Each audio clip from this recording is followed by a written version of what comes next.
The lobby of the Easton Grand Hotel felt like an oven. Temperatures had climbed past a record-breaking 105 degrees Celsius, and with the air conditioning dead, the marble floors radiated heat like hot coals. Guests in designer suits and silk saris wiped sweat from their brows in frantic circles, their voices rising in a multilingual roar of complaints.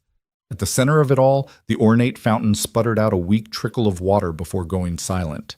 Then, with a sudden clank from the service corridor, Jack Harper appeared, wrench in one hand, toolbox slung over his shoulder, coveralls streaked with oil and grime. He glanced at the ductwork above and didn't hesitate. Climbing the ladder with practiced ease, Jack swung open the main intake panel. Sparks flew and a hiss of escaping steam mingled with the murmurs of astonished onlookers. He plunged his hands into the tangle of wires and levers, his face set in calm determination. Moments later, he flipped a switch and leaned back as a rush of cool air swept down washing relief over the stifled crowd. Did that give you chills? If you believe that heroes can emerge from the most unexpected places, drop a comment below and hit subscribe because this 12-part journey is just getting started and you won't want to miss a moment. Jack Harper climbed down from the ladder toolbox in hand and instinctively wiped his brow with the back of his glove. The swirl of cool air in the lobby felt almost surreal after the suffocating heat. Guests blinked in gratitude, some even applauding, though most simply fanned themselves in stunned relief. Jack offered a small nod and began securing the panel cover, all the while keeping an ear open for Mrs. Liu's soft Mandarin apology and Herr Wagner's halting English. "Thank you very much, sir." He had been on the night shift for nearly 3 years, quietly keeping the Easton Grand's bones in working order. Changing light bulbs, unclogging drains, tightening loose railings. But tonight's emergency had pushed him into the spotlight, and he noticed the way guests craned their necks, the way the fountain's few remaining onlookers whispered, "That's him, the maintenance guy." Jack tried not to smile. He wasn't here for the praise. He was here because a single job had to be done, and he was the one who could do it. He set his wrench inside his toolbox, then looked toward the front desk where a flustered young clerk was fielding more questions than her tablet could handle. Without a word, Jack walked over. He laid a comforting hand on the clerk's shoulder, offered a gentle smile, and pointed her toward a corner where 2 fans had inexplicably come to life once the thermostat kicked back on. She exhaled thanks, and Jack gave her a reassuring nod before turning to leave. But he didn't get far. From the edge of the lobby, a tall, composed woman in a sharply tailored suit watched him. Emma Sterling, CEO of the Easton Grand's parent company, had descended from her private balcony to witness the spectacle firsthand. She had never once stepped onto the floor during a maintenance crisis. Yet something about the man in grease-stained coveralls and his unfazed expertise drew her attention. Jack felt her gaze, but didn't look up. He retrieved a small rag from his back pocket and polished the edge of a service stairwell door. He hummed a soft tune under his breath, oblivious to the crowd's shifting mood. Moments earlier, he'd overheard a British guest say, "I thought this place never faltered." Now, with the temperature settling back into a reasonable range, that very guest was quietly receiving a fresh cup of iced tea from room service, tipped generously for Jack's efforts, though he'd never know. The sweltering evening had been building to a breaking point all day.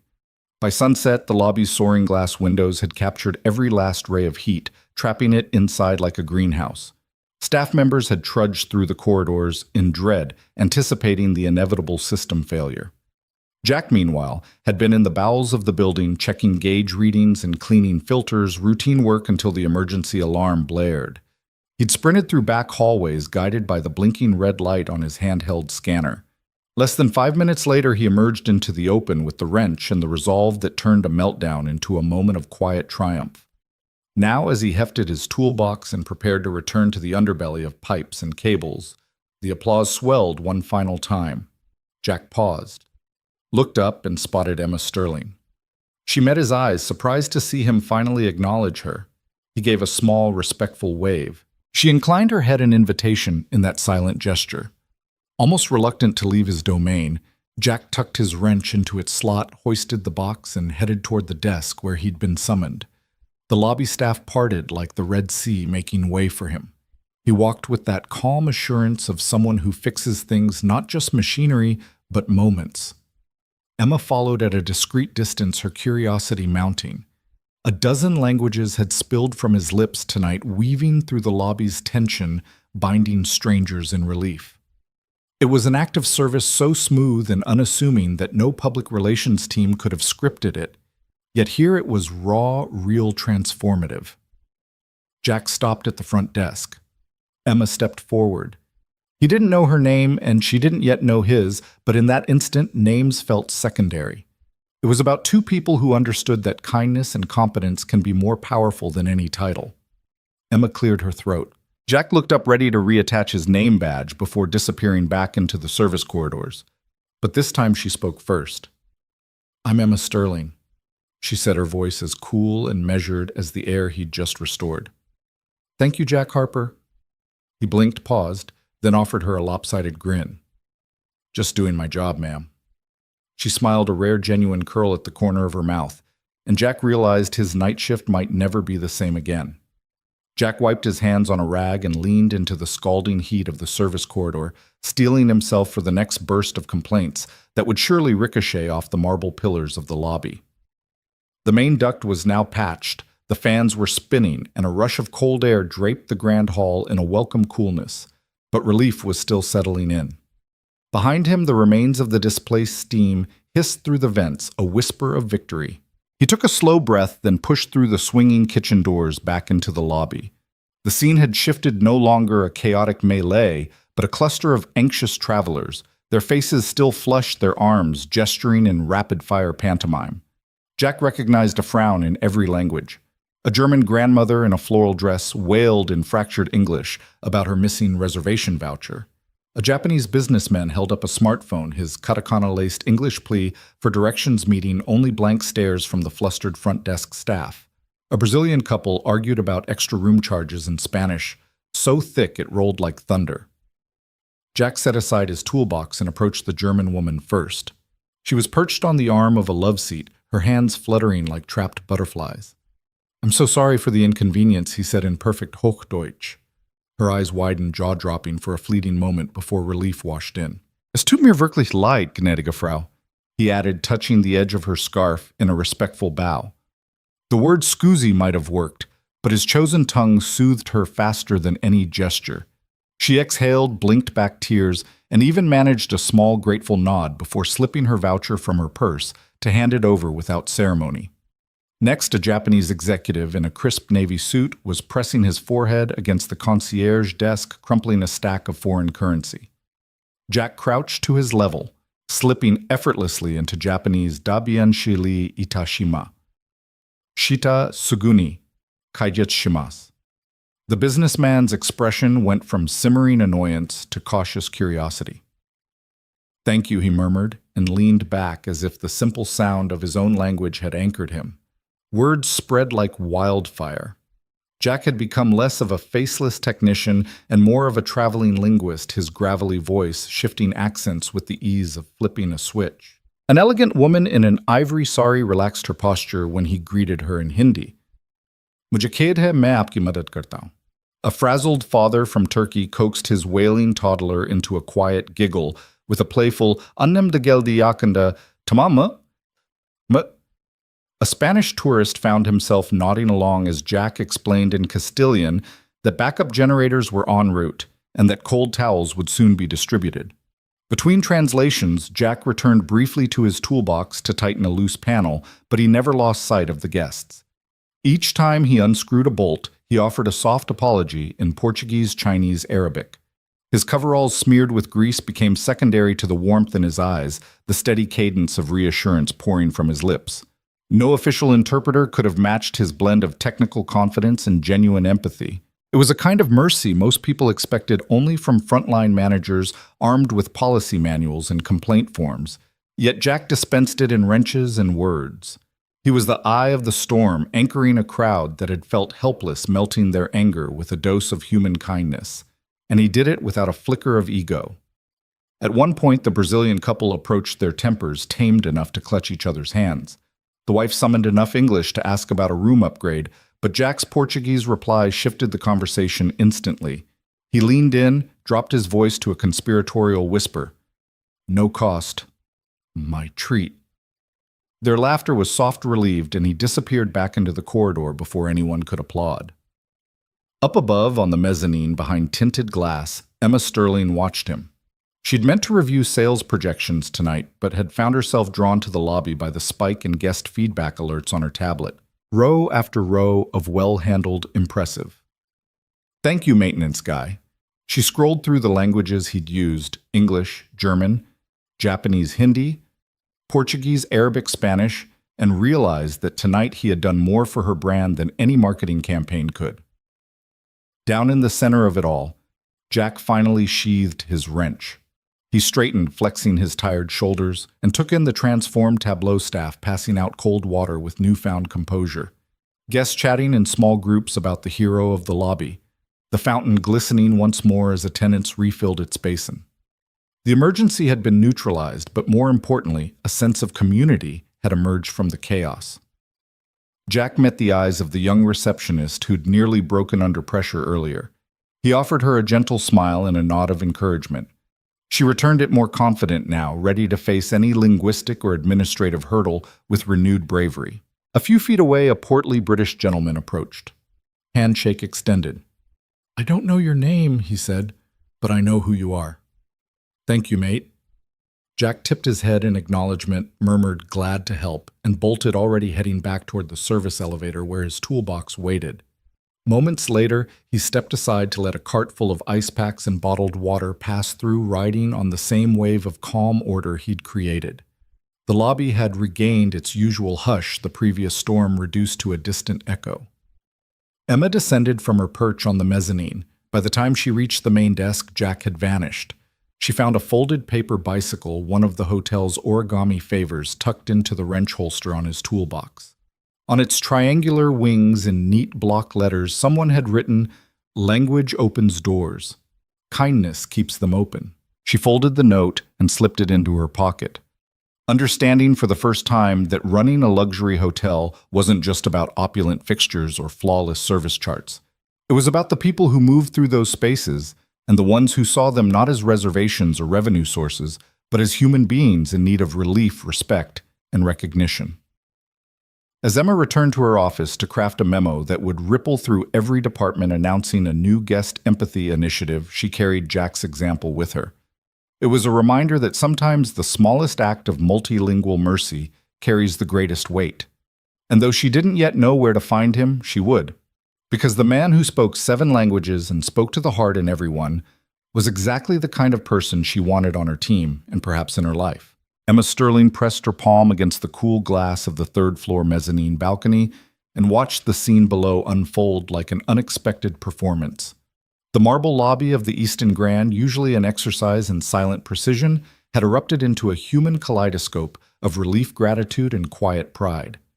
Emma had seen the after-action reports, the flood of guest commendations, the spike in positive feedback, the murmurs that Jack Harper, the night shift maintenance technician, was nothing short of miraculous.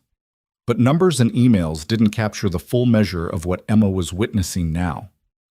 Below her, Jack was folding his grease-stained coveralls back into his toolbox, a simple motion, but one that felt ritualistic, as if he were sealing away more than just his tools. He straightened, brushed a lock of dark hair from his forehead, and gave a gentle nod to the front desk clerk, an unspoken acknowledgement that the crisis was over, and their world could spin normally again. Despite the late hour and the chaos he'd just tamed, there was no fatigue on his face, only a humble calm that radiated confidence. Emma's hand curled into a fist knuckles, whitening against the glass.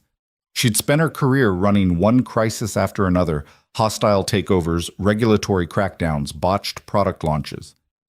Every corporate emergency followed a playbook, scripts to memorize, drills to practice executives to nominate as scapegoats or saviors. But this wasn't any scenario she'd ever trained for. There was no manual for extinguishing anger in 7 languages without breaking a sweat. No PowerPoint deck that demonstrated how a single quiet act of empathy could dissolve the tension of 100 demanding voices. Her earpiece buzzed insistently, a reminder of the video conference she was due to chair in 2 minutes, and all hands on the supply chain disruption that threatened to delay the hotel's summer expansion. She tapped her temple panel and sent a quick text. Reschedule. Priorities have changed. It was uncharacteristic, even reckless, but something about Jack's effortless leadership had compelled her to pause everything else. Emma took a step back and leaned into her swivel chair. The balcony doors closed softly, cocooning her in the muted hum of the executive suite. She watched Jack from this vantage point as if she could distill his essence through observation alone. The way he interacted with the guests, hands never raised in frustration, voice never edged with apology or defensiveness, but always steady, unabashedly human, felt like a masterclass in emotional intelligence. She remembered the early days of her own career fresh out of Harvard, brimming with ambition.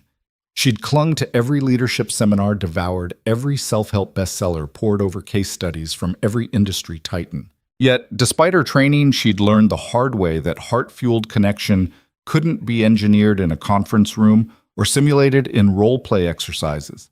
You could teach managers how to deliver tough feedback, how to navigate office politics, even how to execute a flawless elevator pitch, but you couldn't teach them to see people, to truly meet them where they were. Emma's gaze shifted to the clients clustered near the fountain, now smiling, chatting in small clumps as newly minted acquaintances. The heatwave crisis that had threatened reputations and racked up negative press had become a story of solidarity. A testament to our people, the upcoming marketing campaign would say. But beneath that tagline lived Jack's quiet courage, and Emma felt a swell of gratitude she rarely allowed herself to feel.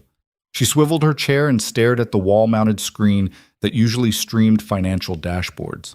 Tonight it showed a muted graph of guest satisfaction scores climbing in real time. Each green bar was a data point in the narrative Jack had authored with wrenches and words. Emma tapped her lip thoughtfully. She needed to know more about him, what drove him, how he'd learned to speak German, Japanese, Arabic, Portuguese, what life stories lay beneath the coveralls. Her assistant's voice crackled through the earpiece. "Emma, the conference room is ready whenever you are." "Not today," Emma replied, rubbing her temple.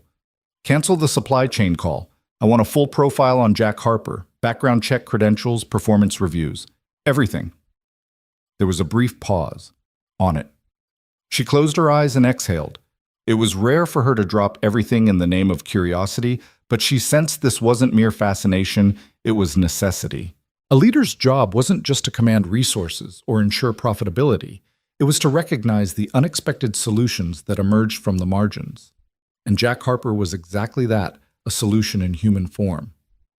Emma rose from her chair and walked the length of her office toward the service elevator control panel hidden behind a shelf of strategic reports. A quick press of the button called the elevator, its soft ding a contrast to the thunder of chaos below.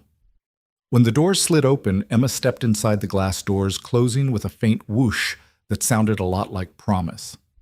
The elevator descended 3 stories to the staff corridor, its stainless steel walls reflecting her composed expression. Past the branded carpeting and plush furniture of the lobby, she passed rows of sideline door frames and housekeeping carts, the heart of the building often overlooked by guests and executives alike. She felt a pulse of anticipation as she neared the maintenance bay, an unlit hallway that smelled faintly of motor oil and metal polish. She halted just outside the bay doors, peeking through the small window. Jack was packing his toolbox, wrenches, screwdrivers, voltage tester, his night meter that glowed in the dim overhead light. He'd cleaned up the last of the dust from the repair, his coveralls now bearing the faintest sheen of sweat. A woman from housekeeping offered him a bottle of water. He shook his head with a grateful smile and waved her off. Emma stepped through the double doors, her presence startling him just enough that he looked up, wrench still in hand. He set it down and offered her a nod of respect, a subtle reflex from years of courteous labor. "Mrs. Sterling," Jack said, voice steady but tinged with curiosity. "Can I help you?" Emma took in his posture, relaxed shoulders, steady gaze, that unmistakable air of confidence that came from having earned respect rather than demanded it. She cleared her throat, realizing she had never formally introduced herself. "Jack," she began, voice warm but authoritative. "I wanted to thank you personally for what you did tonight downstairs. What you leveled wasn't just a broken HVAC system. You leveled frustration, confusion, even fear. You didn't just fix machines, you fixed people." Jack's expression softened with a hint of disbelief. "It was part of my job, ma'am," he said, returning to his toolbox as if the moment weren't particularly special. It's more than that, Emma insisted, stepping closer. Boardroom training can teach crisis protocols. It can teach you how to cut costs or redirect resources. She gestured at the corridor around them. But it can't teach you the courage to kneel beside a scared child in their own language. It can't teach you empathy in 7 dialects. That comes from who you are. Jack looked up, emotion flickering in his tired blue eyes. I do what I can, he said quietly. Emma nodded, but in her mind she was already rewriting strategy plans. There would be training programs and leadership accelerators, but first she needed to create space for Jack's example to ripple outward. She thought of the thousands of employees who moved through these halls every day, each capable of something extraordinary if they had the right example. I'd like to learn more about you, she said, surprising herself with how sincere the words sounded. Not just your maintenance record, your story, where you learned those languages, what brings you here. Jack's hand froze mid-reach for a wrench. The maintenance technician and the academic linguist seemed to share a fleeting moment of recognition in his eyes. He nodded slowly. I'd be happy to share, ma'am, he said. Emma extended her hand in offer of partnership rather than hierarchy. Emma Sterling, she said, letting her guard down in a way she rarely did. Jack shook her hand firmly. Jack Harper. He replied, the grease from his palm leaving a faint mark on her sleeve, an indelible reminder that real leadership often bore the imprint of human effort. They stood in the softly lit maintenance bay. The rest of the world paused just beyond the corridor's edge. Emma felt the familiar buzz of her phone in her pocket, an unending stream of memos and demands. She left it silent. Tonight she had discovered something far more valuable than any supply chain update or financial forecast. She had discovered a person whose presence could reshape her company's soul, and that was a discovery worth every second it had taken to find him. Emma Sterling sat at her mahogany desk long after dusk had settled over the city, the only illumination the soft glow of her laptop screen. Across the floor-to-ceiling windows behind her, the urban skyline twinkled like distant constellations. But Emma's focus was entirely inward into the bureaucratic corridors of her own company's human resources database. She had summoned Jack Harper's full file after their unexpected hallway conversation, determined to understand the man who had, in one evening, upended her very conception of leadership. With a measured click, she opened the digital folder labeled Harper Jack, Personal File, and scanned through the basic details: date of hire, position code, shift assignment. Everything looked ordinary at first glance until she discovered a link to a scanned resume in the attachments. She opened it. Staring back at her were credentials that didn't belong to a mere night shift technician. At the top in bold letters, Jack A. Harper, Ph.D., Applied Linguistics, Columbia University. Below that, a line listing roles as an adjunct professor at NYU's Linguistics Department, with course titles like Advanced Phonetic Structures and Pragmatic Communication. There were glowing recommendations from department chairs and scholarly publications on language acquisition and cross-cultural communication. Emma's brow furrowed as she scrolled. This was not someone scraping by, but an academic at the top of his field. Her heart ticked faster. How had she never known she had interviewed Jack herself during orientation for new hires? She'd met him only briefly in a corridor press of people and never gleaned an inkling of his background. She'd always assumed he'd been the archetypal maintenance man drawn by stability rather than intellectual challenge. Yet here he was, a scholar who had consciously relegated his talents to the shadows. On impulse, she clicked open the next document, a note from HR that explained the unusual hiring decision. Candidate Harper appears massively overqualified, it read. Nevertheless, he insisted night shift availability and benefits eligibility were top priorities due to personal obligations. Candidate demonstrates exceptional technical skills and exemplary conduct during interview. That last phrase was an understatement. Jack's calm empathy had clearly impressed the interview panel, and now Emma knew why. Images flashed in her mind. Jack crouched beside a hysterical Japanese guest that sweltering night, murmuring reassurances in fluent Japanese. The German couple whose glances of irritation turned to respect as he explained the repair timeline in their mother tongue. The small Korean child he soothed with a playful pun in Korean. Each vignette had carried a common thread of patience, problem-solving, and an ease with language that Emma now realized had been forged not on the shop floor but in lecture halls and research labs. She opened a spreadsheet of Jack's benefits enrollment, then paused at the line marked Dependent, Henry A. Harper, DOB 0812, 2010. Adjacent, a note simply stated, Primary immunodeficiency. Chronic condition requiring ongoing treatment. Emma sat back in her chair, stomach tightening. Her own years of climbing corporate ladders had never been tempered by the need to provide round-the-clock care for a child's health. She'd once thought the biggest tests of resilience were hostile shareholders and merciless quarterly numbers. But Jack's priorities, family, first stability over prestige, revealed a resilience she had never fully grasped. The next file she opened was less clinical. A personal statement Jack had submitted to HR during hiring, a brief essay on why he'd chosen this role. The typed words glowed on her screen. I have a son, Henry, whose condition means my schedule must always be predictable. Academia demands time I cannot give, and while I love teaching and research, my son's health takes precedence. A night shift position with full benefits allows me to be at home during his waking hours and present for his doctor's appointments. I do this work with pride and humility, knowing that reliability and responsibility serve my family better than fame. Emma exhaled, her chest heavy with admiration. Here was a man who had deliberately chosen a humble title in service of a higher calling, love.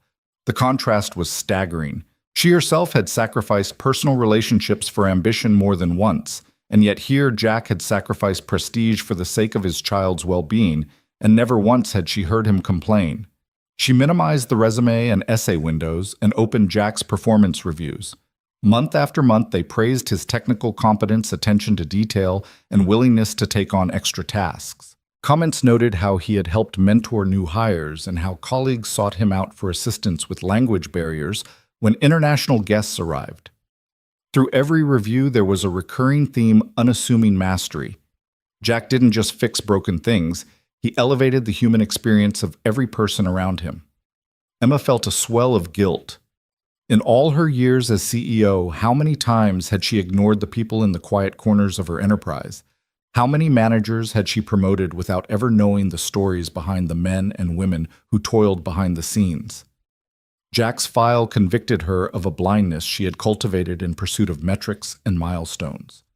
She leaned forward and tapped a key to dispatch an internal message to begin drafting a new role: Director of Guest Empathy and Cultural Engagement, draft job description. A small smile tugged at her lips. If she could build a position around Jack's unique talents, the hotel might not only respond to emergencies, but proactively create a culture of genuine hospitality. Her thoughts drifted to Jack's modest demeanor when she'd first introduced herself in the maintenance bay. He had set down his wrench, nodded respectfully, and treated her as an equal rather than a superior. For a woman used to deference and carefully choreographed courtesy, his unvarnished kindness had been a revelation. Emma stood and walked to the floor-to-ceiling mirror that dominated one wall of her office. She studied her own reflection, the tailored suit, the composed expression, the faint worry lines at the corners of her eyes. What she saw now was a leader at a crossroads. She could revert to the old playbook: delegate, automate, optimize, or she could embrace a new paradigm: people first. And not just any people, but the ones who'd quietly chosen her company, not as a stepping stone, but as a place where their true talents, practical and poetic, could flourish. Her phone buzzed on silent, a reminder of the video conference she'd postponed. She silenced it permanently. Later she would need to explain her absence to the board, but that could wait. Tonight she had discovered the invaluable lesson that sometimes the most essential truths hidden within an organization were tucked away in the private pages of a night shift technician's file.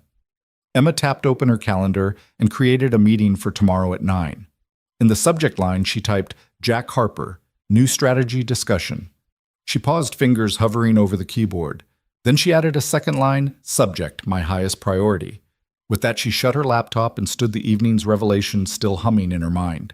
As she reached for her coat on the back of her chair, Emma felt a quiet resolve take root. She would honor Jack's sacrifice by ensuring his story, and those like it, became the guiding star of the Easton Grand. It was time to rewrite the narrative of leadership, starting with a man whose hidden credentials spoke volumes about what it meant to be truly qualified. And so with the city's lights shimmering like a promise beyond her window, Emma Sterling, CEO, strategist, guardian of her guests, prepared to step into a new era, led not by charts or rankings, but by the humble, heroic heart of Jack Harper. Jack Harper's evening had already stretched into the quiet hours when the service call came through.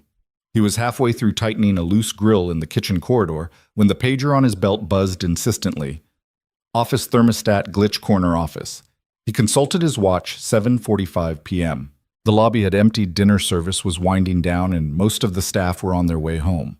A solitary thermostat hiccup sounded hardly urgent, but Jack knew better than to judge by the call code alone. He set aside his toolbox and walked the hushed halls to the elevator, each step echoing against glossy tile. The golden light of the mezzanine lounge spilled through the paneled glass walls, and beyond the city's neon pulse throbbed against the night sky. In his mind, he flicked through the maintenance logs. Sometimes a low-temperature alert concealed a minor sensor misalignment. Sometimes it exposed a deeper wiring issue in the climate control network. Either way, Jack prepared himself for whatever lay behind that office door. The elevator doors slid open on the 32nd floor, and Jack stepped into the hushed corridor. Plush carpeting muffled his footsteps as he approached the glass-walled corner office he'd often glimpsed from below the sanctum of Emma Sterling, the Easton Grand's formidable CEO. He paused before knocking softly. The door swung open before he could rap. "Mr. Harper, sir." Emma's voice was calm, almost gentle, a tone he'd only heard once before back when she'd called him in to confirm the rooftop cooling system was fully operational. She stood by the sleek wall panel, arms crossed over her tailored blazer shoulders, relaxed in a way that belied her reputation for rigid precision. "Thank you for coming." He nodded respectfully and stepped inside, offering a quick glance around. The office was spacious yet minimal, dominated by a wide desk of dark mahogany, a wall of awards and framed architectural sketches of the hotel's expansion, and a single ergonomic chair pulled away as if in readiness for his arrival. Jack set his toolbox on the floor, pop-opened it, and retrieved his infrared thermometer and calibration screwdriver. "The sensor here," Emma said, indicating the small panel on the wall beside her window. "It's reporting temperatures 10 degrees below the rest of the suite." She didn't ask how to fix it, she knew he would sort it, but her curiosity was evident in the slight tilt of her head. Jack stepped forward and placed the thermometer probe against the panel. The device beeped low and steady. He frowned.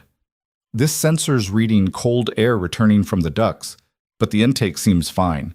I'll check the airflow channel next." He laid a hand on the panel's edge, turned a hidden latch, and eased it open. A soft hiss of cooler air greeted him, followed by a gentle whir from the miniature fan. Emma watched as he knelt, careful not to scuff the pristine carpeting with his grease-stained coveralls. He peered inside, repositioned a tiny damper, and gently rotated a dial until the airflow pattern aligned with factory specs. Then he closed the panel, wiped his hands on a cloth, and stepped back. She waited until he straightened. The room maintained a steady warmth now, the slight chill receding like an apologetic whisper. "Done?" she asked. Jack clicked the thermometer again, then verified the display. "All set. Should stabilize within minutes." Emma nodded and gestured to the chair. "I appreciate you coming up here. I know it's late." He pointed to his belt. "That's why I'm here, ma'am. Night shift's my normal schedule." She offered a half smile. "Right. Of course." He brushed a stray lock of hair from his forehead. For a moment, the only sounds were the soft hum of the HVAC and the distant murmur of late-night staff below. Emma cleared her throat. "Jack, if you don't mind me saying, last week when the lobby AC failed, I watched from the balcony." She paused, then met his eyes directly. "You did more than fix the machine. You calmed guests from 7 different countries, each with their own frustration. You spoke to them in their native languages. I've lived in boardrooms where I've asked for calm and gotten spreadsheets instead." Jack settled onto a nearby stool, turning to face her fully. "Thank you," he said, voice low. "I just wanted to help." "No," Emma corrected softly. "Thank you." She stood closer, closing the distance between CEO and technician until the faint scent of her signature perfume mingled with the clean tang of metal he carried on his hands. You reminded me what real service looks like, not the polished gestures for a camera, but the unseen work that shapes an experience. You reminded me why we started this business in the first place. Jack blinked.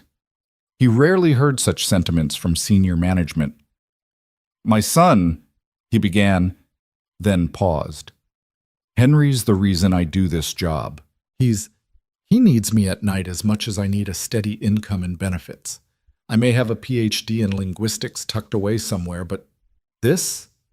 He gestured at the thermostat at the quiet comforts of Emma's office. This keeps me where I need to be.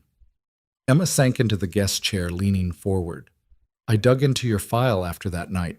I saw your resume, your publications, your academic awards. And then I saw the note you wrote HR about your son. It took me aback. It's not common that someone on the front lines of maintenance has credentials that far eclipse the job at hand, but you made a conscious choice, a lesson in priorities. He shifted slightly self-conscious under her unflinching gaze. It's easy to earn prestige, he said quietly. It's harder to keep the people you love close. Harder, she agreed. And more important. Emma paused, then reached into her purse and pulled out a small leather-bound notebook. She opened it to a blank page and scribbled a few words, Director of Cultural Engagement. She tore the page out and placed it on the desk in front of him. I want you to help me build something new here. Not just fixing leaks or recalibrating sensors, but creating a program that ensures every guest feels seen, heard, and understood. A role that leverages every one of your languages and all of your empathy. Jack stared at the page, heart pounding. Emma, that's far above what But she held up a hand.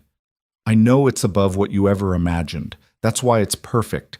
Our world has enough layers of hierarchy. What we need is someone who's been overlooked yet never stopped showing up. Someone who measures success not by titles, but by the impact they make on individual lives. Someone like you. He swallowed, eyes drifting to the tiny thermostat panel he'd just serviced, then back to her. For the first time, Jack felt the weight of recognition of genuine trust settle in his chest. I'd be honored, he managed. Emma nodded, a genuine warmth softening her usually steely expression. Good. We'll expand your role, and yes, we'll formalize the title later. But tonight I wanted to thank you personally, and to say that I've learned something valuable from you, that leadership isn't always about giving orders. Sometimes it's about stepping aside to let someone else fix what you didn't even know was broken from the inside. Jack exhaled slowly, the tension in his shoulders easing. Thank you, Emma. I won't let you down. She leaned back, satisfied. I know you won't. Now, before you go, I should probably apologize for sending you up here on a false pretext. He tilted his head with a grin. Not at all. The thermostat wasn't the only thing that needed a little recalibration tonight. Emma laughed softly, an unexpected, genuine sound that filled the corner office with a rare intimacy. Well said, she agreed. Get back to your shift, Jack. I'll let the overnight crew know where to find the new program outline. He picked up his toolbox and offered a polite nod. Good night, Emma. Good night, Jack. As he stepped into the corridor, Jack felt lighter than he had in years, a sense that his unseen labors at the edges of the Easton Grand were finally acknowledged, valued in a way that transcended job descriptions. And behind him in the glow of her office, Emma Sterling watched him go, fully aware that the man who'd entered her realm as a mere technician had just become the catalyst for her greatest transformation yet.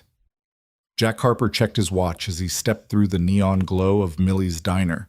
It was 7:15 on a Friday morning, the hour when the neighborhood still smelled of fresh coffee and sizzling bacon. In his gloved hand, he cradled 2 steaming mugs of hot chocolate marshmallows, bobbing like tiny white buoys. Under his arm was a crisp white envelope neatly addressed in Emma Sterling's elegant script. He took a steadying breath. This wasn't just breakfast, it was a crossing of worlds. Sliding into the familiar vinyl booth, Jack set down the mugs, the sweet steam fogging the overhead light momentarily. Across from him, Max Harper, his 7-year-old son, pushed his glasses back up the bridge of his nose and regarded the envelope with shy excitement. Is that from the boss lady? He asked, eyeing Jack with a grin that spoke of inside jokes and shared conspiracies. Jack smiled, smoothing his grease-stained coveralls as best he could under the diner's harsh fluorescence. It is indeed. He slid the envelope across the Formica tabletop. Open it if you want. Max ripped it open in one eager motion, tearing neatly along the fold to reveal a pale blue card inside. He read aloud in a squeaky voice, "Please join me for breakfast this Friday at Millie's Diner. Emma Sterling." He looked up at Jack with wide, delighted eyes. "She wants to have breakfast here with us." Jack chuckled softly and ruffled his son's hair. "She knows this is your favorite place. Says she wanted to meet the boy who taught her how to speak alien and cat." Max laughed, a bright, infectious sound that turned heads at nearby tables. "Alien is easy," he declared, "just 4 clicks and 3 squeaks. Cat is all tail flicks." He traced an imaginary tail flick in the air, waggling his finger like a little paw. Jack and half the booth full of diners erupted in gentle laughter. Just then the door chimed. Emma Sterling stepped in a gentle snowfall of early morning light, catching the edges of her tailored navy coat. She paused, scanning the diner until her eyes settled on their booth. For a moment, Jack caught sight of the same quiet curiosity in her gaze that he'd glimpsed in her corner office. She smoothed her coat over the back of the seat and slipped into the booth beside Max, folding the envelope and tucking it into her bag. "Good morning," she said, voice warm against the din of bleach-scented air and clinking plates. "Morning," Jack replied, sliding one of the hot chocolates toward her. She accepted it, hands closing around the mug as if it were a small anchor in uncharted waters. Max beamed. "I made Boss Lady's favorite marshmallows on top. Daddy says it's important to make you feel at home." Emma's lips curved into a genuine smile that reached her eyes. "Thank you, Max. This is perfect." With a careful sip, she closed her eyes as though tasting reassurance itself. Jack reached for the syrup bottle and began pouring chocolate over Max's pancakes, the din of diner chatter fading into the background as a quiet bubble of intimacy enveloped their booth. Emma watched the exchange, her posture easing. She swapped pleasantries with Jack about the crisp morning air, but her real attention was on Max, the bright boy, whose laughter had once bridged her austerity and his father's unassuming hope. So Emma ventured after a moment, "I've been practicing my alien sounds, but my cat impressions need work." She leaned toward Max. "Do you think I could get a quick lesson?" Max beamed and hopped out of the booth, adopting a low crouch. He pressed a finger to his lips in mock seriousness. "You must be very quiet," he whispered, then emitted a soft series of gentle trills. Emma copied him, tongue-rolling in awkward but earnest mimicry. The result was somewhere between a squeaky toy and the distant purr of a contented kitten. Jack watched as Emma's eyes lit with unguarded delight. It was a side of her he'd glimpsed only in fragments, the woman beneath the corporate armor capable of laughter that wasn't polished for the press. When Max hopped back into the booth, Emma clapped softly. "Excellent work, teacher." She pressed a finger to her lips, offering a tiny bow of respect. Max's grin widened until his eyes nearly disappeared. Jack felt the weight of his own pride and relief. This breakfast was never just a formality. It was an invitation to something bigger, a genuine friendship, a blending of family and work, of oil-stained hands and silk-stitched collars. Emma cleared her throat and sipped her hot chocolate long enough for Jack to worry she might be about to revert to boardroom mode. Instead, she set the mug down and rested both hands on the table. "Jack, I wanted to thank you," she began in a tone that held no proclamation of authority, "for inviting me into your world, for teaching me what truly matters, kindness, connection, and laughter." Jack swallowed, eyes flicking to Max, who watched them with wide curiosity. "Thank you, Emma," he said softly, "for understanding." She nodded, then turned to Max. "And you, young man, are quite the ambassador, teaching a CEO how to speak cat-impressive work."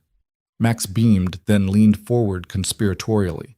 "If you really want to impress the cats, you have to also sniff the air like you smell treats coming. Here, like this." He demonstrated with a big theatrical sniff, scrunching up his nose. Emma followed suit, scrunching hers so hard that Jack had to stifle a laugh. Their shared laughter rose like a warm current through the booth.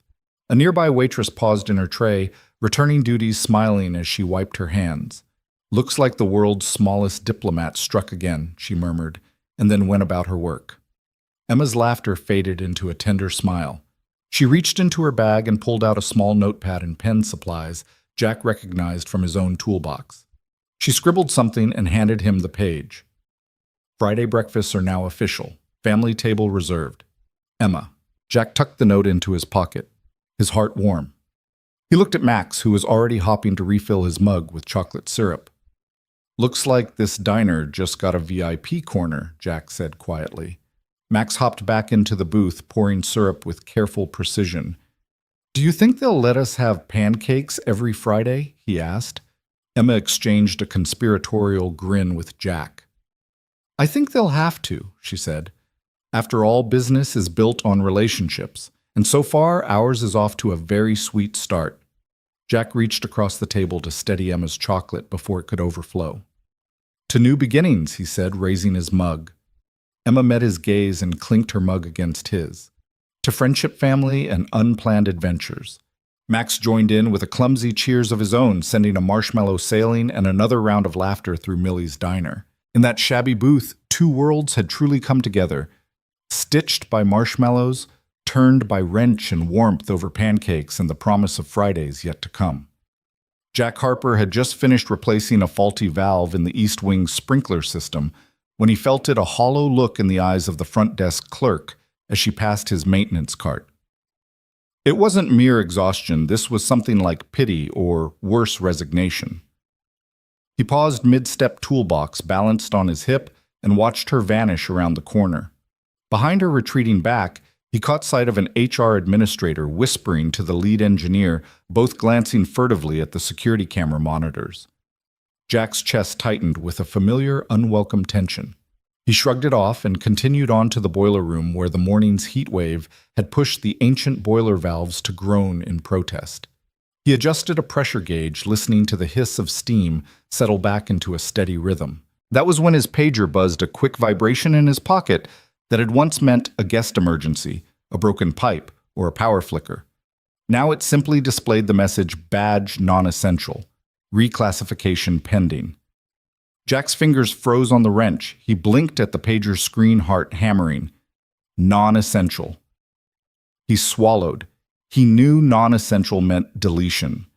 An invisible label that would strip him of access, notify security to bar him from critical systems, and ultimately sign him up for the cost-cutting AI rollout slated to replace overnight maintenance. He closed his eyes and pressed the pager back into his pocket, finishing his work on autopilot. He left the boiler room, his footsteps echoing against scrubbed concrete. Every corridor looked narrower. Every door seemed locked just a bit tighter. At the end of the hall, the water fountain dripped softly, taunting him with its normalcy. The rumor mill had been churning for weeks. He'd heard snippets in the break room vox pops of conversation about Phase 2, automation, AI-run diagnostics, and streamlining headcount. At first, he'd laughed it off over coffee with Max's schoolmate's father, joking that even Alexa wouldn't know how to rig a makeshift fix on an emergency exit sign. But that laughter died the moment the pager lit up.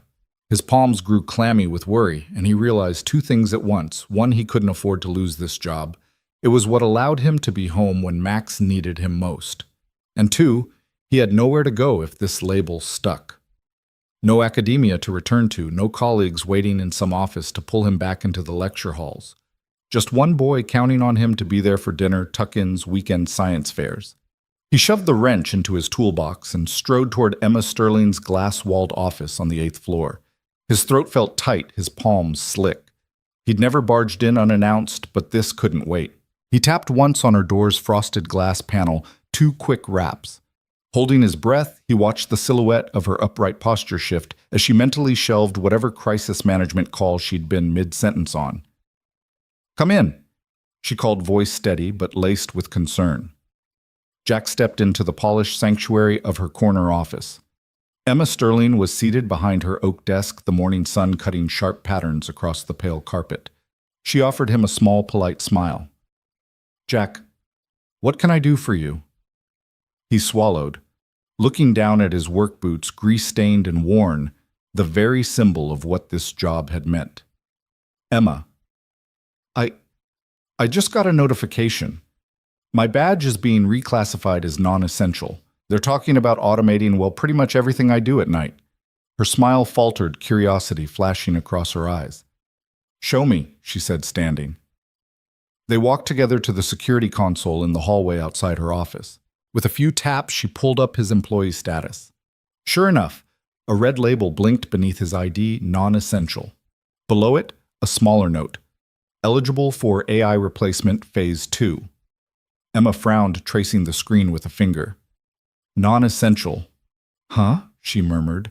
She turned to him, blue-gray eyes sharp. They're going to replace you with AI. Do they know what you do? Jack shrugged helplessly. He felt exposed, like someone had opened his chest and labeled his beating heart optional. They think it's cost-efficient, he said. I heard the HR head mention it during last night's shift change. Said routine tasks were better left to algorithms. They never actually see the people behind the valves, the wires, the guest interactions. Emma tapped her temple as though nudging her own memory. They haven't seen you, not really. She spun back to her office, beckoning him inside. Her assistant hovered uncertainly in the doorway, a silent witness to whatever storm was brewing. Emma walked behind her desk and leaned forward. Jack, she said, eyes unwavering. I know exactly what you do, and it's more than routine. She glanced down at his coveralls, still bearing faint smudges from yesterday's air handling repairs. Your job is critical not just to the hotel's systems, but to our reputation. You're our frontline ambassador, fixing problems and soothing guests in 7 languages. Jack shook his head, voice tight. I'm just trying to keep the heat off Max.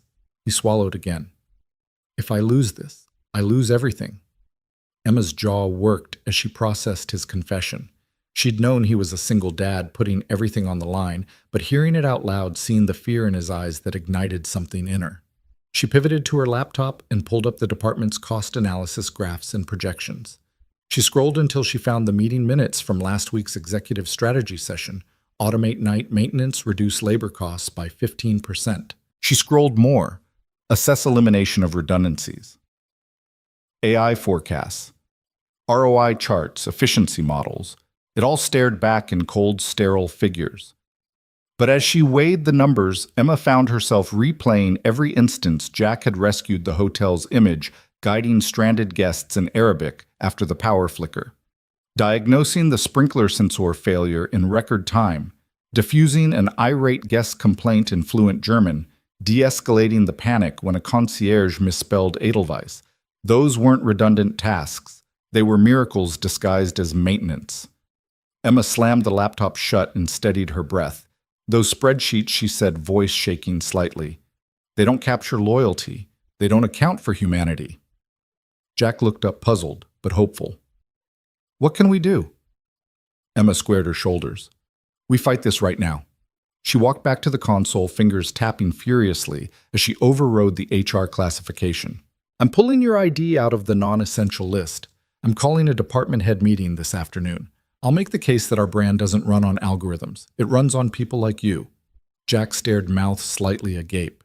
Emma, you can't. I can, she interrupted softly but firmly, because if I let you go, I'll be the one betraying the people I need most. She turned back to him, eyes fierce. You're not non-essential, Jack. You're indispensable. He closed the distance between them in one swift step and offered her a grateful nod, a single tear glinting in his eye.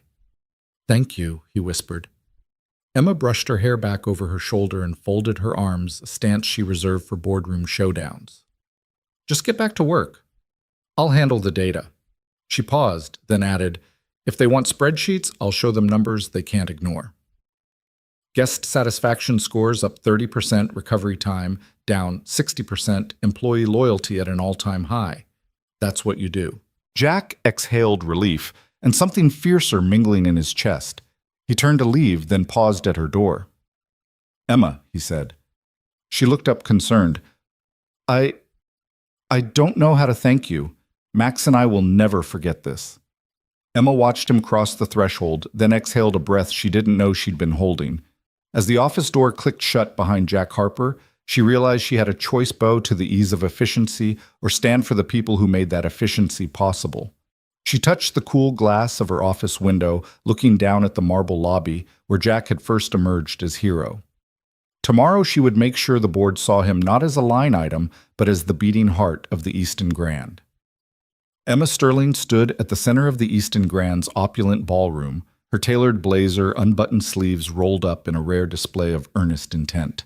Rows of polished mahogany chairs arced around her, filled with department heads, executives, and line staff alike, each one summoned by the unprecedented all-staff assembly she had called just that morning. Crystal chandeliers cast warm pools of light over the sea of expectant faces. As Emma glanced across the room, she saw more than colleagues gathered. She saw a family of dedicated people who had helped build this hotel's reputation. Tonight, she would give them a story worth believing in. Clearing her throat, she permitted herself a moment's stillness, letting the hush deepen until every whisper faded.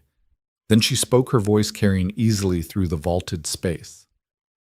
"Thank you all for coming on such short notice." She began scanning the room until her eyes found Jack Harper standing near the back, arms folded over his grease-streaked coveralls. He seemed to shrink beneath the ballroom lights, his gaze low, as if he did not belong on this stage. Emma's heart clenched.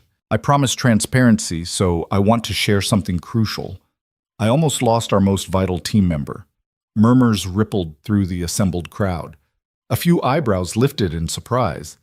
Emma continued, leaning forward over the podium. "Last week, Human Resources proposed reclassifying Jack as non-essential. They argued that night shift maintenance could be automated, that his tasks were routine, that the hotel could save money by phasing out his position." She paused, letting the weight of her words settle. But what those spreadsheets did not capture was Jack's humanity. Jack's head snapped up, his shoulders tensing as he realized where this was heading. Emma looked directly at him, unwavering. "When our central air conditioning failed during the record-breaking heat wave, Jack didn't just repair a broken thermostat. He spoke to irate guests in 7 languages: English, German, Japanese, Arabic, Russian, Spanish, Korean, calming their fury with kindness and sincerity.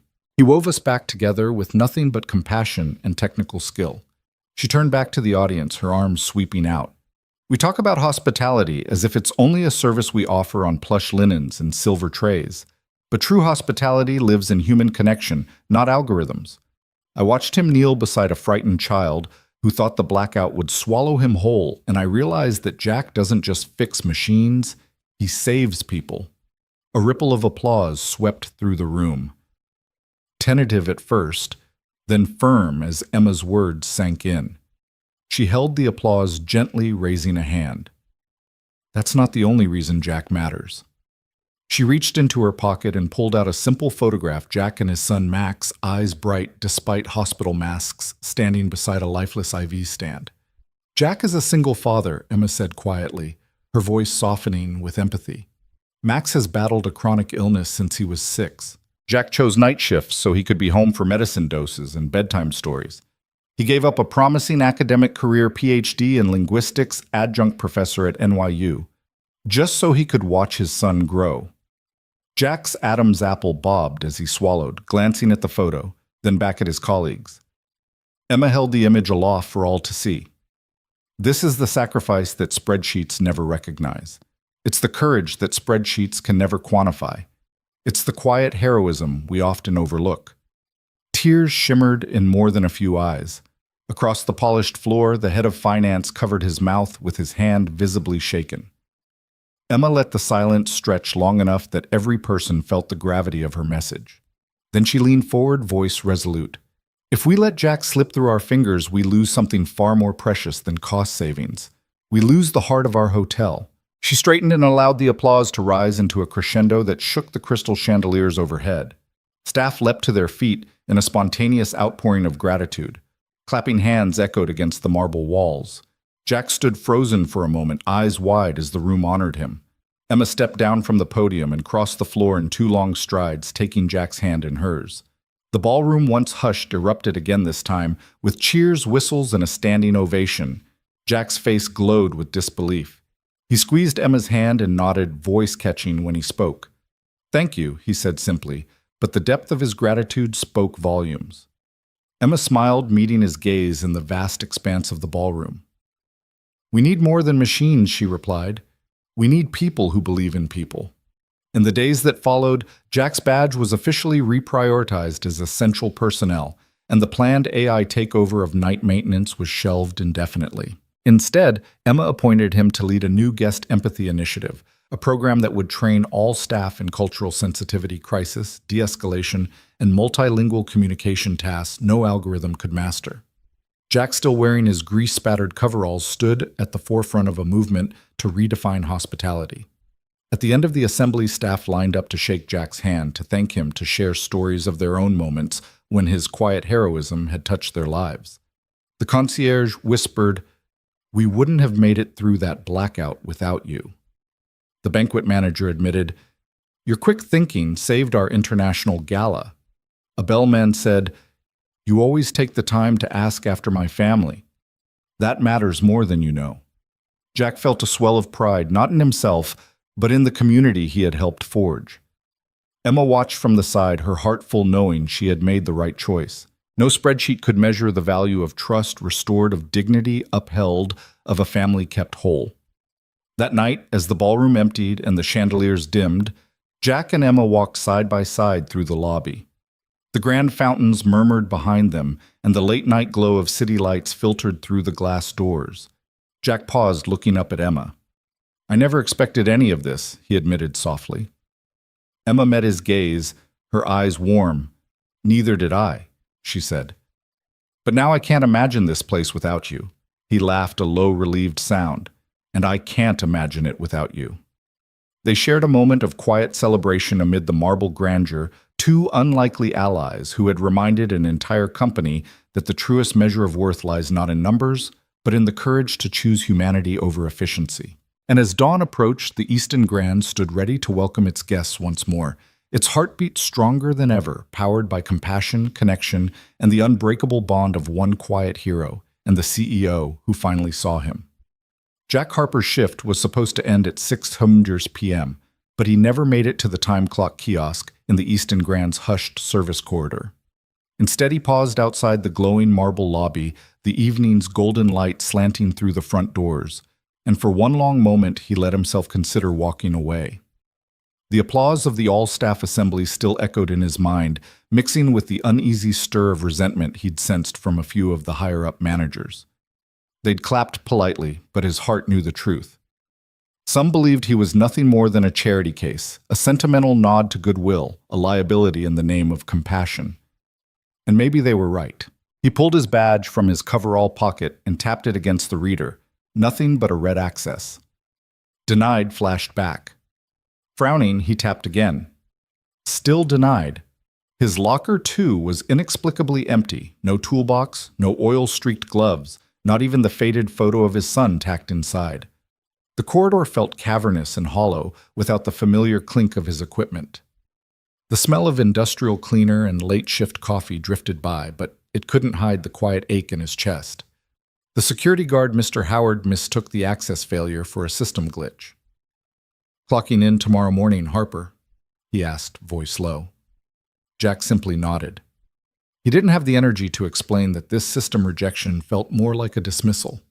With one last look down the corridor that had defined his nights for the past 2 years, he stepped out the service exit and melted into the sidewalk's early dusk shadows. Back in her corner office, Emma Sterling watched her inbox flash with alerts. Badge inactive, Jack Harper. Locker. Emptied. Jack Harper. Security incident. Lost badge. Panic clawed at her chest. She'd marshaled boardrooms, calmed investors, and negotiated hostile takeovers, but this felt personal, like losing sight of a vital piece of her own heart. She grabbed her coat unbuttoned in haste and fled the silver-lined tranquility of the executive floor for the crumbling brick of Crescent Bay Elementary, where her calendar showed Jack's son Max should have been released at 3:00 p.m. Clouds had gathered overhead, and a soft drizzle slicked the school's playground, turning the rubberized surf to a faint sheen of moisture. Emma's sharp heels squeaked on the curb as she scanned the open gate. Children clustered in rainbow-colored raincoats. Parents juggled backpacks and umbrellas. None of them were Jack. The lump in her throat tightened until her breath came in shallow bursts. She couldn't believe she'd let things escalate this far. Then she saw him, Jack, crouched beside a metal slide, sorting through the contents of a soggy backpack. Max stood nearby, arms crossed, his small frame shivering in a thin hoodie. Emma approached slowly, as if the veneer of authority might snap if she walked too hastily. Jack glanced up, surprise flickering in his dark eyes, quickly replaced by a guarded calm. "Mr. Harper," she began, voice unsteady. Jack nodded, eyes flicking to Max. "He's fine, ma'am. Just needed dry socks." Emma swallowed past the lump in her throat. "I'm so sorry. I tried your office, the service corridor, your badge was denied, your locker emptied. I thought something happened to you." Jack's jaw tightened. "I denied myself," he replied quietly, avoiding her gaze. The breeze whispered through the empty swings, and Max tugged at Jack's sleeve. "Dad, is everything okay?" Jack knelt to Max's level, brushing a raindrop from his son's hair. "Everything's fine, buddy." He forced a small smile that didn't reach his eyes. Turning back to Emma, he said, "But I'm not fine. I can't be the symbol of charity. I might have saved the day once, but I won't stick around for the politics." Emma felt tears prick her eyes. "Jack, please." He held up a hand. "You saved Max," he said, voice raw, "when I couldn't afford the trial." "You did that. The rest, I'm not so sure." Emma closed her eyes and counted to 3, steadying herself. Then she reached out, gingerly resting a hand on his shoulder. "Jack, look at me." He did, reluctance folding into the depths of his gaze. "I made a mistake. I thought rescue was charity. I was wrong. I thought I could protect you from the fallout, but I ended up pushing you away. I'm sorry." For a heartbeat, Jack said nothing. The playground's laughter and shouts faded to a distant hum. Max stepped forward, his small hand sliding into Jack's. Emma dropped to one knee in front of them, unperturbed by her wetsuit. "Max," she said softly, meeting the boy's curious eyes. "You're the bravest kid I know. Will you let me do something brave too? Will you tell your dad that I want him back at work where he belongs?" Max's eyes widened, then crinkled in a shy smile. He looked at Jack. "Dad, Miss Sterling says you make things matter." Jack's chest tightened. He looked at Emma, searching her face for hints of guile, found only earnest regret and hope. He took a trembling breath. "You're serious?" he asked. Emma nodded. "I've reclassified your position myself, facilities supervisor.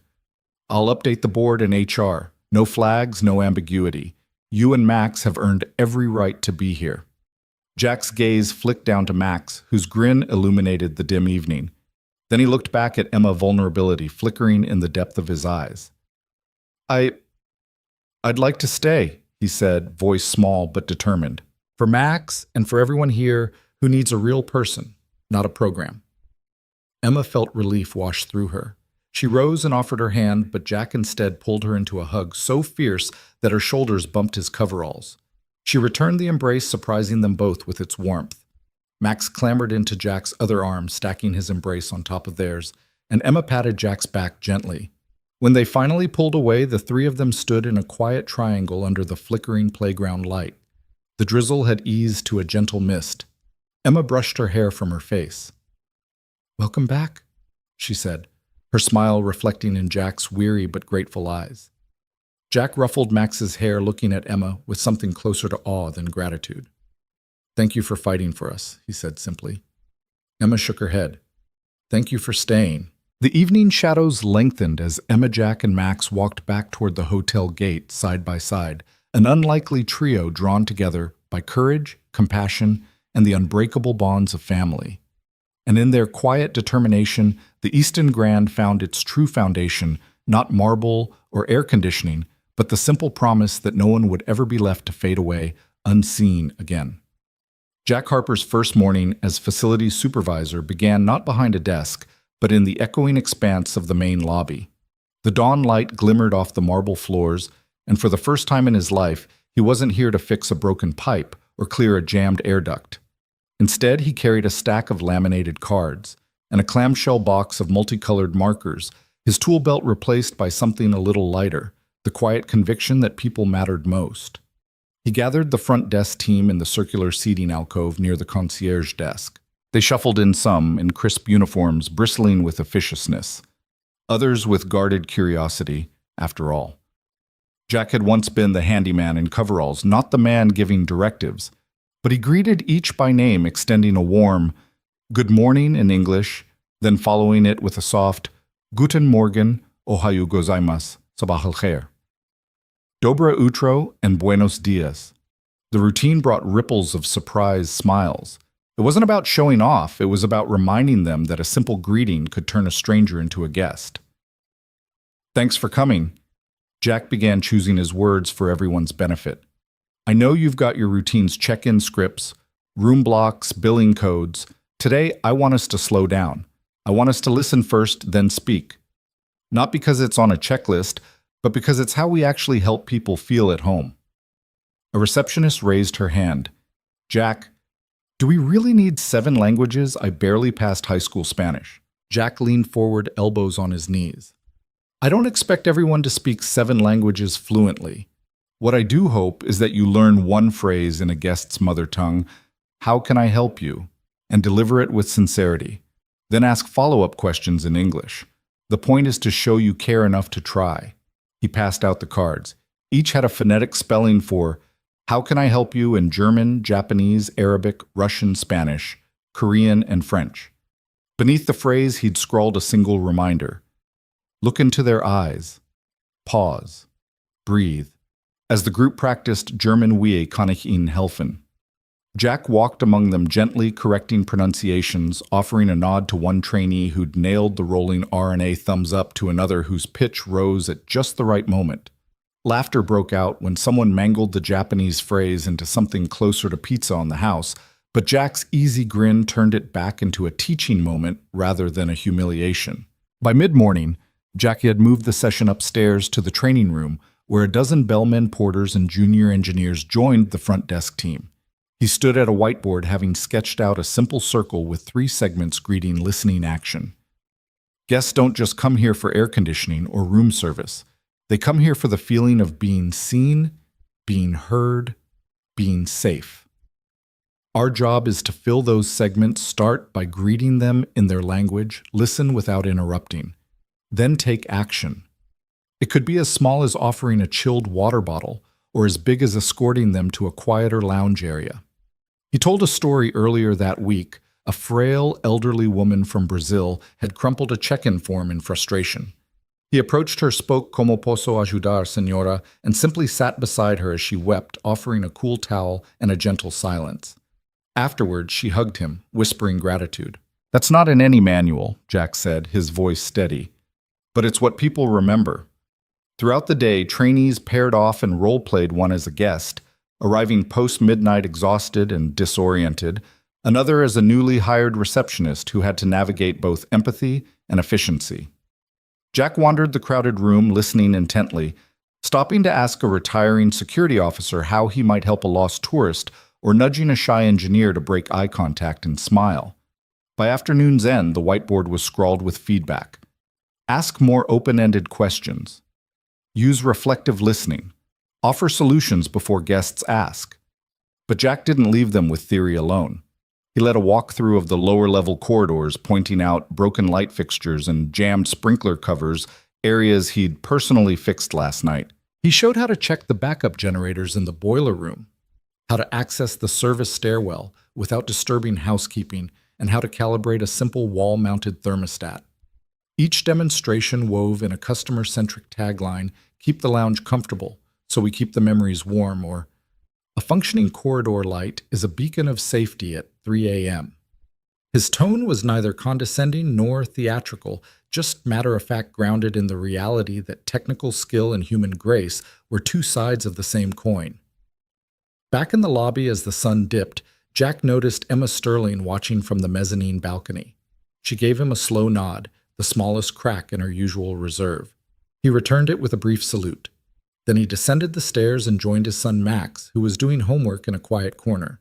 Jack ruffled his boy's hair and introduced him to a bellman who'd been one of the day's trainees. Max Jack said, "This is Hector. Today, Hector helped me teach everyone how to say, 'Welcome home.'" Hector's face lit up, proud to have learned not just a phrase, but an attitude. At the end of the shift, Jack gathered his team one last time under the grand staircase. Tomorrow, he said, we're rolling this out with every staff member, housekeeping, kitchen crew, even the valet. Because hospitality isn't just front desk deep. You'll get a schedule by email, and I'll be around if you need help practicing. But tonight, take your cards home. Practice with anyone you meet, taxi drivers. Baristas, your neighbors. Keep the habit alive. We're not just fixing leaks here. We're building bridges. As the employees murmured their farewells, Jack stepped outside into the cool evening air. The Easton Grand's facade glowed in the streetlights. Max tugged his hand. "Dad, can we come back tomorrow?" Jack smiled, heart full. "We sure can, buddy." Behind them, staff members filed out lifetimes of training manuals replaced by something more elemental. The simple power of showing up, speaking someone's language, and listening like it mattered. And in the days to come, Jack's quiet leadership would ripple through the hotel's corridors, slowing down, frenetic mornings, grounding panicked moments, alchemizing routine service into genuine care. Because real hospitality didn't come from a spreadsheet or an app. It came from a man who had learned to balance bolts and heartbeat with equal skill, and in doing so had reshaped the Easton Grand from the ground up. The clatter of pipes and the hiss of steam had become a strangely comforting soundtrack to Jack Harper's days at the Easton Grand. In the maze of maintenance corridors and hidden utility closets, he no longer felt like an intruder, but part of the very heartbeat of the hotel. And standing beside him, clipboard in hand, often wearing a slightly rumpled blazer instead of her usual power suit, was Emma Sterling, his unlikely partner in warming what had once been a cold corporate fortress. It began innocently enough on a routine inspection of the boiler room. Jack had discovered a slow leak in one of the main pressure valves, a drip so gentle it would have escaped most eyes. But he and Emma had wandered back there together, she drawn by the soft scuff of his work boots echoing against concrete walls, and she'd asked, genuinely curious, "Can I see how you catch that? I never would have noticed." So he crouched beside the valve hand, steady, even in the low light, explaining the telltale signs of corrosion, the faint mineral ring, the microscopic crack along the seam. She leaned in, absorbing every word, occasionally reaching out to turn a wrench under his guidance. For Jack, the surprise wasn't that she wanted to learn. It was how natural it felt, her fingers patiently handling tools she'd once observed only from porcelain conference tables. From that moment, their days grew threaded with these small collaborations. Wednesday mornings found them poring over maintenance logs in Emma's corner office room service coffee, steaming between them, as Jack highlighted patterns only a technician's eye could see, recurring flickers in the east wing lights, and odd hum in the backup generator that warranted preventative lubrication. Emma, ever analytical, would tap her pen thoughtfully, asking questions that refined Jack's hunches into actionable checklists. Their voices formed a soft cadence, Jack's firm and reassuring, Emma's calm and curious, until the entire room seemed to lean in, waiting for their next insight. By Thursday afternoons, the two of them could be spotted sharing a booth at the little diner around the corner. The one-terrace diner's called Mom's Place, because the waitress still remembered everyone's order after a single visit. Emma, who usually ate at five-star tables under glittering chandeliers, now sat with Max at her side, both of them delicately navigating chocolate milkshakes and miniature pancakes. Jack watched as Emma knelt on the booth's vinyl seat, her tailored skirt tucked just so, coaxing shy smiles from his son with impromptu shadow puppets. Max, normally guarded with newcomers, giggled as Emma spoke good morning to him in broken Korean, one of the 7 phrases Jack had taught her. In those moments, titles faded. Emma wasn't CEO, just Miss Emma to Max, and Jack's heart swelled as he saw his worlds converge around that tiny table. Their partnership deepened in the evenings when the guest floors had emptied out and the hotel hushed into something more intimate. Jack would tap on Emma's office door, his coveralls smeared with grease, while she set aside her final spreadsheet for the day.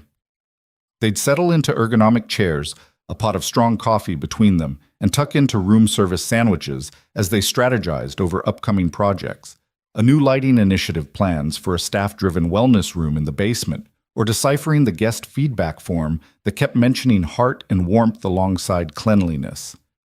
Their brainstorming sessions stretched late into the night, peppered with laughter, when Emma teased Jack about his impossible ability to name every HVAC filter size on the first try, or when he caught her off guard by quoting an obscure engineering spec she'd mentioned once in an offhand remark. Each morning, their work carried new momentum. Staff members, bellmen, housekeepers, even the sous chef greeted Jack and Emma with fresh enthusiasm, as if discovering that leadership could be approachable without losing its dignity. Jack's technical directives felt less like orders and more like invitations, and Emma found herself deferring to his judgment on everything from the angle of drip pans to the best way to train a new intake technician. Their respect was mutual. Emma trusted Jack's instinct in a wiring closet, and he relied on her network to clear roadblocks that no wrench could loosen. The turning point came on a late Friday afternoon. A minor water leak had flooded a hallway near the executive's wing. The marble floor was slick and dangerous.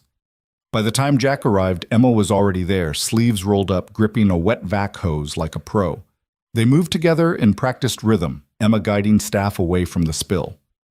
Jack shutting off the localized valve, then guiding an electrician to replace a corroded joint. Throughout the commotion, Emma's voice was steady. Jack's hands were deft, and the rest of the team watched in awe as the CEO and the former handyman became seamless partners in crisis management. That evening, Emma persuaded Jack to accompany her and Max to her favorite Friday treat, hot chocolate at the rooftop cafe overlooking the city skyline. They perched on tall stools, the wind tousling Max's hair and dancing sparks of city light across Emma's face. The three talked about dreams. Emma confessed she'd always wanted to learn how to build something with her hands. Jack admitted he'd never thought he'd feel so at home in a boardroom, and Max shared plans to invent a hug machine that could deliver unlimited comfort. As laughter fluttered between them, Jack realized this wasn't just a business alliance or an ad hoc friendship. It was something deeper, a kind of family forged in the grime of tunnels and the glow of conference rooms alike. Under the neon sign of the cafe, Emma reached for Jack's hand. No declarations of love, just a quiet squeeze that spoke volumes. Jack looked down at her, the sky a canopy of promise behind her, and felt a shift in his chest, a soft, insistent pulse that said this was more than partnership. It was care woven through every bolt turned, every data point analyzed, every pancake shared under fluorescence. When they returned to the Easton Grand, the lobby was empty except for the echo of their footsteps. Together they paused beneath the grand chandelier, its crystals refracting the final rays of daylight into scattered rainbow flecks on the marble. Emma's gaze met Jack's, and in that silent instant they both acknowledged what had grown between them. Not a fleeting office romance, but a bond rooted in mutual respect, shared purpose, and genuine tenderness.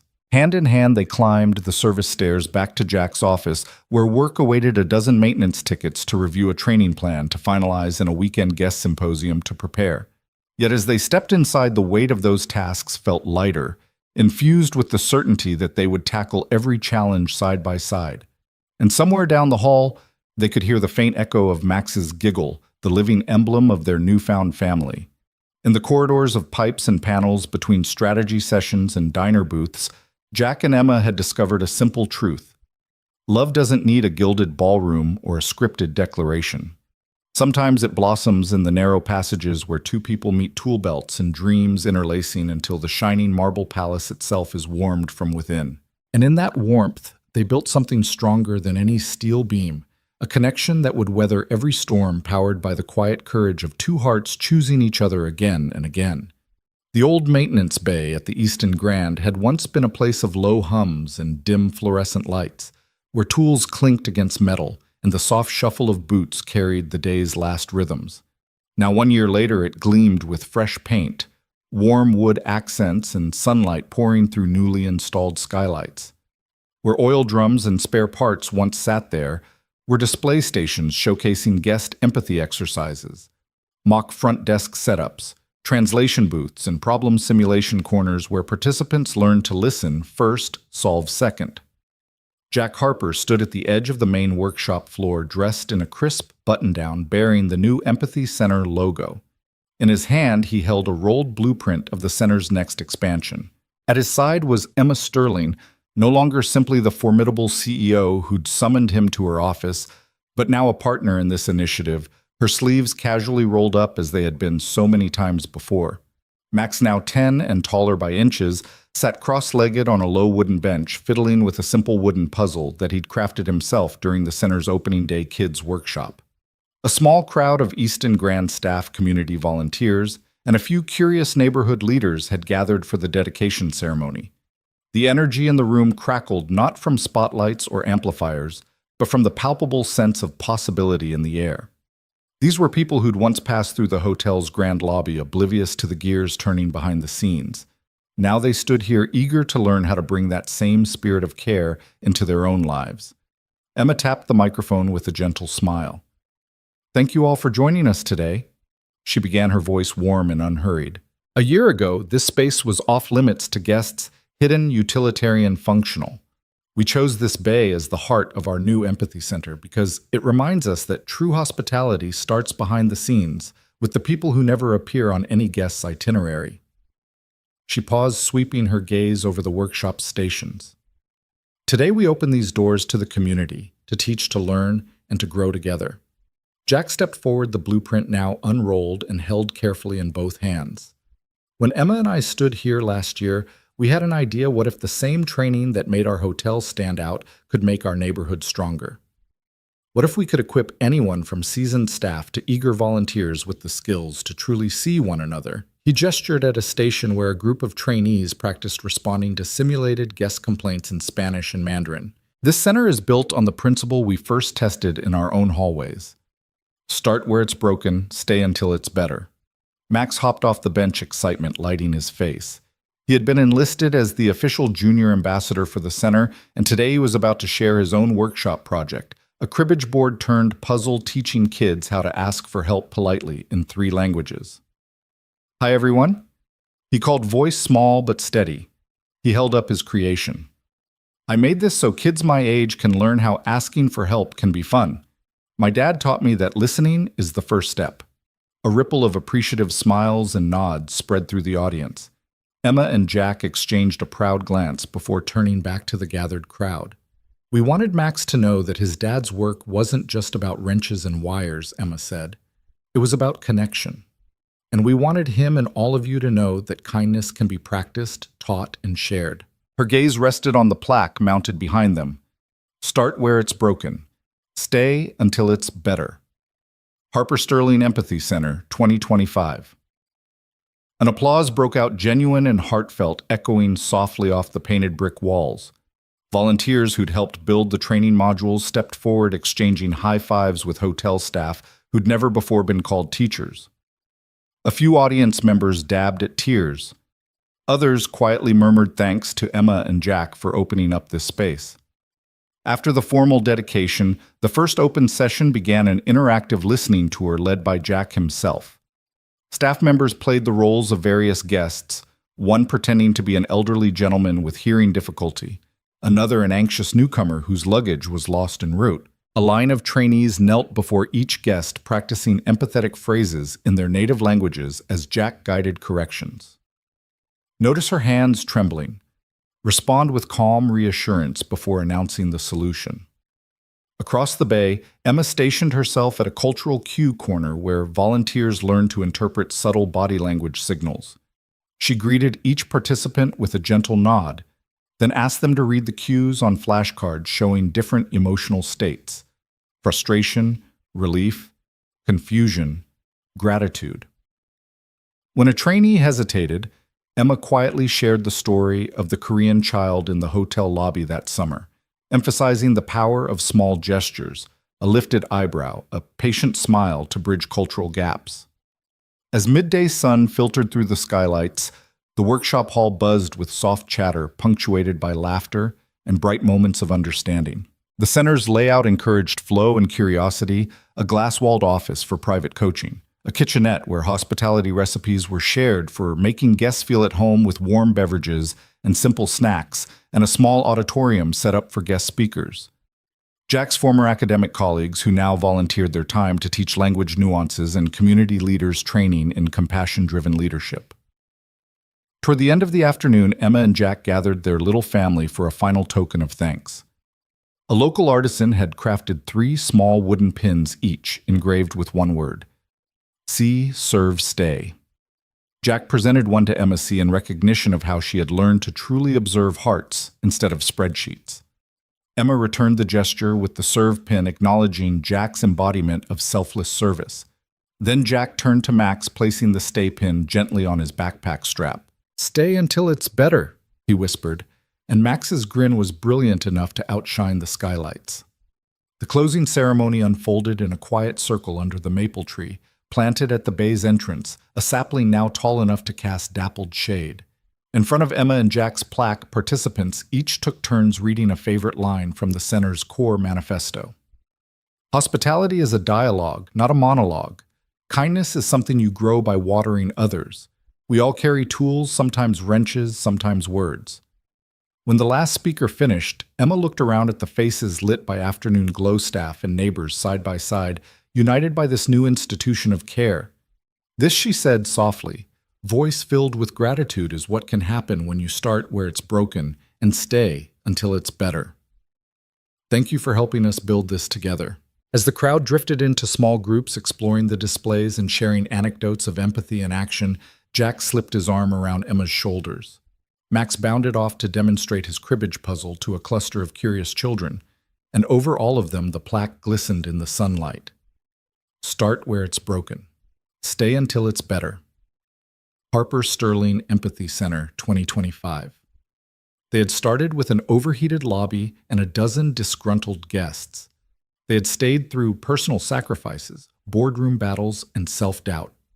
And now they had built something far more enduring than any hotel program, a shared home of compassion, a testament to the quiet courage of one single dad who spoke 7 languages of kindness and the CEO who learned to listen. In that transformed bay, the Easton Grand's future shone as brightly as the skylights above, grounded in the simple transformative power of being truly seen.